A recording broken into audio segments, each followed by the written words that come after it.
Chapter 8. The Fish Factor. Back beneath the seabed, Tegs and Gypsy were still exploring the Liopleurodon ship. It was cold, dark, and scary, and both of them knew that their precious air supply was running out with every breath they took. As they walked along one dark corridor, the dirty water grew chillier. The dirty water was becoming a thick, icy slush. Shall we turn back? Asked Gypsy nervously. We don't want to wind up as dinosaur popsicles. Just a little further, said Tegs. The chilly passage ended in what seemed to be a giant freezer. Lying in the middle of the room were 4 big caskets made of solid ice. Tegs could see the huge dark shapes of Liopleurodon lying inside 3 of them. But the 4th was damaged.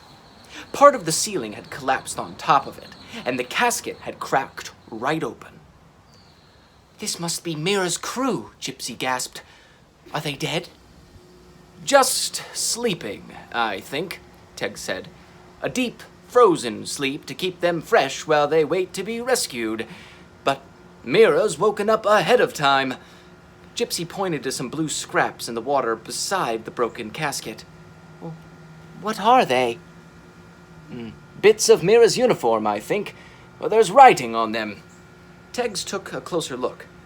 A, and, well, a D on this bit, and L on the other. What does that mean? Admiral, cried Gypsy. Tegs frowned. I'm only a captain at the moment. No, I'm talking about Mira. Gypsy's crest flushed red with excitement and made her helmet steam up. He thought his name was Mira because it's written on that scrap of uniform he wears. But that's only part of the word. Really, it smells Mira. Ugh. Admiral. Of course, Tegs exclaimed.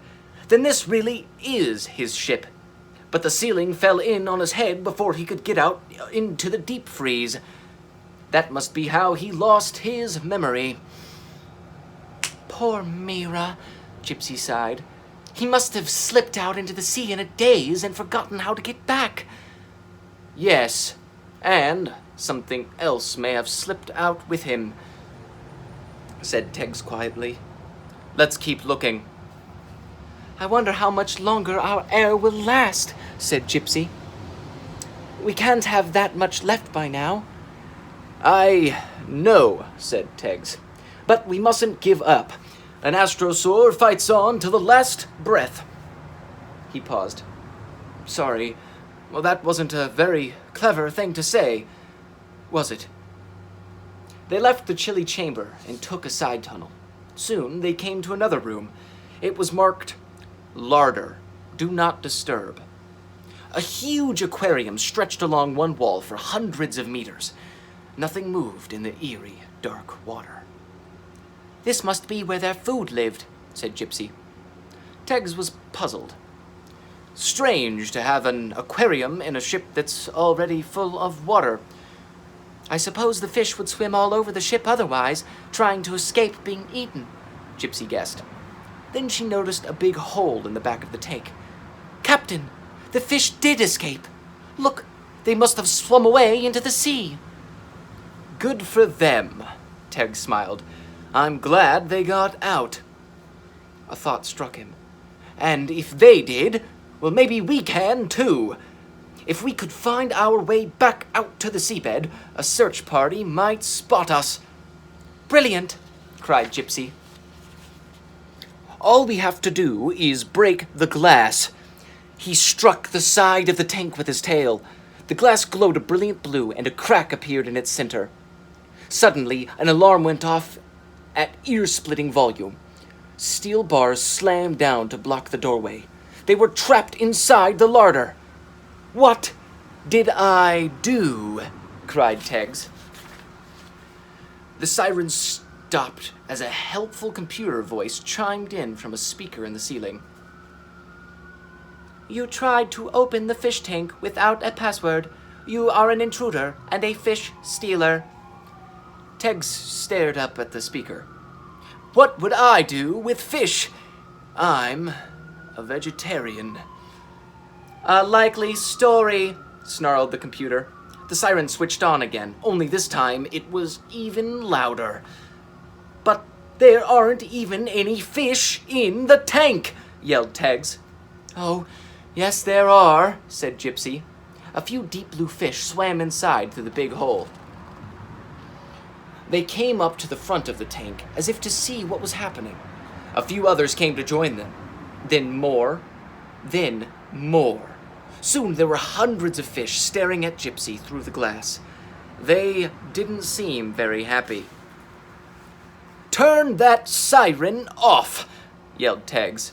He tried to bang his tail against the speaker, but it was just out of reach. No way, snapped the computer. I'm going to turn it up. Sure enough, the siren grew louder still. My ears are going to burst, groaned Teggs. He bashed the steel bars with his tail. They sparked, but held firm. We can't get out! Never mind us getting out, said Gypsy fearfully. Let's just hope those fish can't get in. Fish? Well, why are you bothered by a few fish? But Teggs trailed off when he looked at the aquarium. There were thousands of the tiny creatures. Now, they had banded together into one enormous group. A huge huddle of angry blue fish moving and acting as one. Floating all together, they made Mira seem like a minnow. That's the same shape I saw back at the floating factory, cried Teggs over the ear-splitting noise. It wasn't a giant monster who sank the subs and chewed up the factories after all. It was these little fish working together to act like a giant monster. Suddenly, the dark, seething shape swept forward and smashed into the glass like a living battering ram. And now they want to get in here, said Gypsy. But why? Teggs asked. What have we done? The thousands of fish opened their little mouths and gnashed at the glass. The crack in the side of the tank grew wider. Their teeth are as sharp as sharks, Gypsy gasped. I think they're going to eat us.